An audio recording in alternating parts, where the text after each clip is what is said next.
Il est beau le vélo? Vous avez la facture? Non. Je crois pas. Hein. Moi je sais d'où il vient le vélo. En Loire-Atlantique, selon la préfecture, le trafic de stupéfiants explose. Plus de 24% en l'espace d'un an. Pour acheter leur dose, les toxicomanes n'hésitent pas à pénétrer dans les maisons et à voler n'importe quoi. Aujourd'hui, les gendarmes du Gelac sont confrontés à ce phénomène. Avec une histoire tragicomique, l'arroseur arrosé. Car un de leurs collègues s'est fait cambrioler. C'est le major et Éléonore qui sont chargés de l'enquête. En fait, on nous a demandé d'intervenir sur un cambriolage au domicile d'un collègue, dans un logement de fonction. C'est pourquoi le GELAC a été demandé, puisque c'est particulier, hein, vu que c'est un logement qui est occupé par un militaire à la gendarmerie et qui est loué par la gendarmerie. C'est pour ça que c'est nous qui sommes saisis, et non pas la police, bien que ce soit en zone police. Alors dis-moi tout. Ils étaient deux, hein, une fille et un gars, avec un chien noir.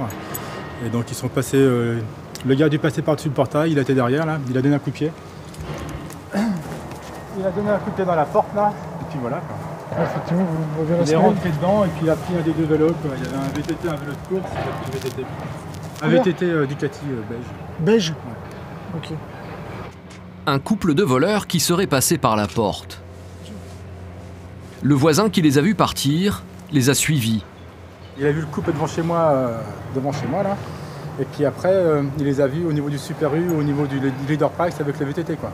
Et il s'est dit, ça va pas avec le VTT les gens qui sont là quoi. Donc il est revenu ici, il a passé au-dessus du portillon, il est venu voir, il a vu qu'on m'avait volé mon VTT. Voilà. Coup de chance, les témoins sont très précis. 2 personnes, ok. Donc une fille des cheveux blonds coupés au carré et un homme avec un chien brun. Voilà. Et ils ont piqué donc en fait un VTT de marque Ducati, comme les motos, de couleur beige. Malgré le vol de son VTT haut de gamme qui coûte à l'achat environ 1 000 €, la victime a choisi de prendre les choses du bon côté. Le gendarme cambriolé arrive même à faire un brin d'humour. Ils ont eu la bonté de me laisser un vélo. On va dire ça comme ça. Des témoignages fiables qui orientent l'enquête. L'une des dernières fois où l'on a aperçu le couple, c'est à l'entrée de cette supérette. Nathalie se lance sur cette piste. L'enquêtrice espère bénéficier d'un petit coup de pouce pour trouver les voleurs. Elle va la voir. On a de la chance, on a de la vidéosurveillance. C'est la gendarmerie, on vient vous voir pour avoir des clichés de la vidéo d'hier, entre 11h45 et midi 10. Midi 10. Ouais. Nathalie veut visualiser le couple grâce à la vidéosurveillance qui a filmé l'entrée du magasin. Ça donne pas sur l'extérieur la caméra. C'est surtout nous pour mettre un visage sur la personne qui est rentrée dans le magasin. Et puis ouais, l'absolu, ça serait de voir l'individu masculin avec le vélo à l'extérieur là qui attendait. Ça y est, ouais, on les voit. Il a le vélo devant. L'intuition de l'enquêtrice a été juste. Les 2 individus ont été filmés. Un couple bien connu des responsables du supermarché. C'est elle qui a le vélo. C'est celui-là qu'on virait? C'est ce mec-là? On l'a viré plusieurs fois, il est hyper agressif. Ah ouais? Ouais. Il s'est pris la tête avec ça. Ouais. Puis sa meuf, c'est pas mieux. Pour les gérants du magasin, l'homme est un voleur. Sur ces images, on l'aperçoit dérober de la nourriture Il est parti sans payer. et la cacher dans ses vêtements. Saucisson. Ah ouais, bah dans le pantalon. Hop, allez, il y a plus. Le rayon de l'alcool, là, il est au niveau de la bière. Hein.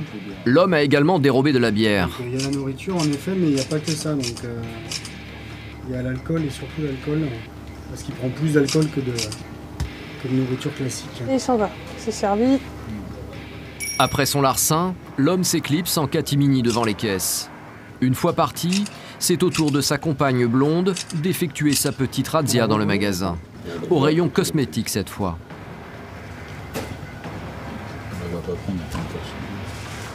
Ouais, elle a rien dans les mains, quoi. Ah, quoique. Ouais, Si, ouais. Si elle a caché sous Et ouais, elle a caché. Elle a dissimulé quelque chose qu'elle a pris dans le rayon sous sa veste. Le gérant dépose plainte. Pour les gendarmes, ce type de délit ne doit pas rester impuni. Il faut absolument que ces gens-là soient sanctionnés, parce que c'est inadmissible de pouvoir voir ça. Et puis il faut bien que le commerce tourne, le commerce travaille, Et si chacun d'entre nous se mettait à rentrer dans les magasins et se servir de cette façon, on ne pourrait pas y arriver, c'est pas possible. Donc il faut que ces gens-là comprennent que le vol est interdit et que même un petit vol doit et peut être sanctionné. Mais ici, ce n'est pas qu'un petit délit négligeable. Les gendarmes le découvrent, le couple écume régulièrement les supermarchés du quartier. Comme dans ce nouvel établissement par exemple, où là encore, la vidéosurveillance va parler. Et ils volent régulièrement dans le magasin? Ah oui, ils volent régulièrement. Bah, ça aussi, ça va être pour quelques fois déjà. Ils volent quoi? Bière, bouffe, voilà, tout ce qui lui tombe sous la main. À chaque fois qu'ils rentrent, à chaque fois ils volent. Quoi. Mais comment localiser ce duo? Les gendarmes interrogent leurs collègues de la police municipale. Bonjour. Bonjour. On a des photos, bonjour. Bonjour. Ça va? Salut, ça va? On a des photos à vous montrer éventuellement d'individus là qui seraient à traîner sur Super U, Leader Price, Parc de la Moutonnerie, tout ça. Là, il y a elle. Donc, elle est blonde, environ 18-19 ans. Hein, et son compagnon, lui... alors, elle, ils ont un petit chien noir. D'accord. Elle a fait à peu près 1m70. Ah oui, oui. Ah oui, bah, je vois qui c'est. Elle, oui. C'est quelqu'un que vous contrôlez régulièrement? Oui. Lui, il est là. Ah oui. C'est lui, c'est son petit Lui, il est copain? grand, Oui. il est assez speed, d'attitude, un peu nerveux. Voilà. Voilà. Il est interdit de magasin, dans les 2 magasins et 2 supermarchés du coin, il est interdit de magasin parce que c'est un voleur. On a dû les contrôler il y a peu de temps au niveau de leur chien qui est souvent en divagation. Elle et son copain? Oui. Ouais. À côté du parc de la Moutonnerie. Hein.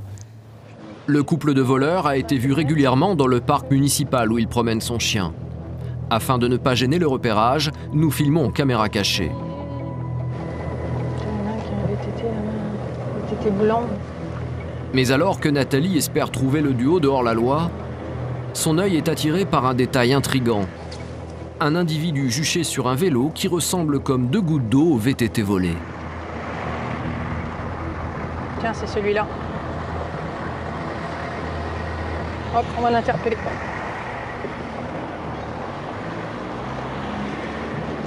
Bonjour, vous mettez sur le côté s'il vous plaît, c'est la gendarmerie. Mettez-vous sur le côté monsieur s'il vous plaît, merci. Bonjour monsieur, la gendarmerie de Nantes, d'accord? Il est beau le vélo? Vous avez la facture? Non. Je crois pas. Hein. Moi je sais d'où il vient le vélo. Vous me présentez une pièce d'identité? Bon. Tiens. Hop. Si vous ne le savez pas, ce vélo il a été volé jeudi. Non. Vous avez la facture? Non. Alors il vient d'où ce vélo? J'ai acheté un quelqu'un. À quelqu'un? Mais ce quelqu'un il l'a eu où ce vélo? Je sais pas, moi j'étais là-bas, j'ai besoin d'un vélo. Dans le parc? Ouais. Ouais. Vous l'avez acheté combien? 60 euros. Combien? 60 euros. 60 hein. 60 euros? C'est pas cher hein. Il va falloir que je vous entende pour me dire que c'est pas vous qui l'avez volé, parce qu'il est volé. Ah non. Non mais c'est pour ça. Et celui qui vous a vendu le vélo là, c'est qui? C'est un ami? C'est connaissance comme ça? Un black? Donc j'attends mes collègues parce que je peux pas charger le vélo dans la voiture, parce que c'est une petite voiture. On va prendre monsieur en compte. Les renforts sont arrivés. Même si l'homme en possession du vélo volé ne correspond pas au signalement, il va être auditionné. Est-il complice ou receleur? Ou encore mieux, peut-être sait-il où précisément rechercher le couple. Quant à Olivier, il a trouvé un moyen efficace de rapatrier la bicyclette à la brigade.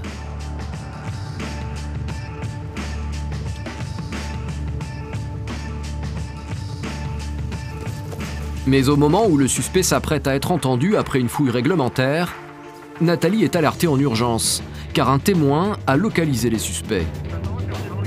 Ok, il est où?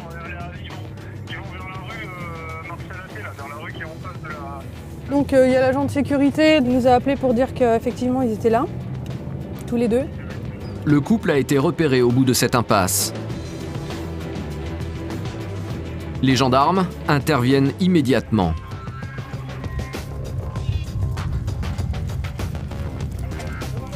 Pas de doute possible, il s'agit bien de l'homme aux cheveux bruns et de la jeune femme blonde et de leur petit chien noir. Vous correspondez au signalement fourni par une victime d'un cambriolage.